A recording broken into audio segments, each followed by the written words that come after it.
जहां पे माताओं का स्थान सबसे ऊंचा रखा है। हमारे यहाँ माताओं का स्थान जैसे तैसे नहीं है। क्यों? सुनी वचन सुजाना रोदन ठाना। जब मां कौशल्या की वचन भगवान सुनते हैं, चतुर्भुज रूप में भगवान प्रकट है और कौशल्या मां कहती हैं, मुझे ये 16 वर्ष का तरुण अवस्था में चतुर्भुज रूप में मुझे नहीं चाहिए, मैं तो छोटा सा नन्हा सा प्यारा सा वो मुझे बालक चाहिए था। ओहो, भगवान ऐसा सुने और छोटे हो गए और सुनी वचन सुजाना रोदन ठाना। भगवान छोटे स्वरूप में रोने लगे। किसी ने पूछा, ये मुझे समझ में नहीं आया कि भगवान चतुर्भुज रूप में आए, उसमें भी चतुर्भुज रूप में आकर फिर छोटे होकर रोने लग गए। किसी संत ने समझाया, कहते हैं जब ग्रंथ की शब्द या ग्रंथ का भाव आपको समझ में नहीं आए, उसकी मर्म को समझने वाला संत से समझना चाहिए। संत जी ने कहा, चतुर्भुज का तात्पर्य यह है कि 4 दिशाएं हैं, पूर्व पश्चिम उत्तर दक्षिण। चारों दिशाओं में चाहे जलचर हो, चाहे थलचर हो, चाहे नभचर हो, भगवान सबको अपनाएंगे, इसलिए चतुर्भुज रूप में आए। और दूसरे भाव में ये है कि चतुर्भुज रूप में इसलिए आए जो कि 4 वर्ण होते हैं, ब्राह्मण क्षत्रिय वैश्य शूद्र, इन चारों को अपनाऊंगा, इसलिए भगवान चतुर्भुज रूप में आते हैं। किसी ने कहा बोले कि भगवान रोए क्यों? कहा अभी तक भगवान को पाने के लिए भक्त बहुत रोया है, असुरों से बहुत मार भी खाया है, बहुत कष्ट सहा है, लेकिन अब भक्तों को नहीं रोना पड़ेगा, उसके बदले मैं रो लूंगा, इसलिए सुनी वचन सुजाना रोदन ठाना। इसीलिए इस भक्तों की भाव को सुनकर कैसे भगवान आए, बोला कि आज मां को ही हेतु बनाए हैं। इसलिए भारत और भारतीय संस्कृति ही एक ऐसी संस्कृति है जहां पे माताओं का स्थान बहुत ऊंचा है।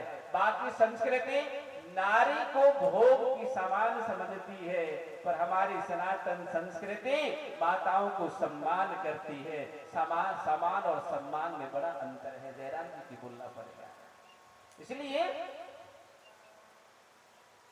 भगवान ने अपना नाम भी अगर रखा तो लक्ष्मी नारायण, लक्ष्मी पहले नारायण बाद में, गौरी शंकर, गौरी पहले शंकर बाद में, राधे श्याम, राधे पहले श्याम बाद में, सीता राम, सीता पहले राम बाद में। इसीलिए कभी कभी जो लोग माताएं या बहनें कभी कभी वो दिखती है समाज में, मुझे समान अधिकार चाहिए, बोले भैया तेरा स्थान तो भगवान ने पहले ऊंचा कर रखा है, बराबर का क्यों लड़ाई कर रही हो? जयराम जी बोलना पड़ेगा। इसलिए माताओं का स्थान बहुत ऊंचा है, क्योंकि आज अगर मां नहीं होती तो शायद हम और आप भी नहीं होते। एक बार अभी कुछ साल पहले की घटना है, आपको स्मरण होगा, अमरनाथ यात्रा चल रहा था और अमरनाथ यात्रा की जब बारी आई तो आपको पता है भारत धर्म प्रधान देश है, भारत कृषि प्रधान देश है। भारत का व्यक्ति सनातन धर्म में जीने वाला, भले उसके पास एक फूटी कौड़ी न हो, पर धर्म के नाम पर बिछ जाने वाला, ये सनातन धर्म को मानने वाला होता है। लोग कभी कभी इसका गलत फायदा उठा लेते हैं, परोपकार की जगह पर पता नहीं क्या क्या इसका लोग गलत इस्तेमाल कर लेते हैं। इसलिए शायद इसी फायदा के कारण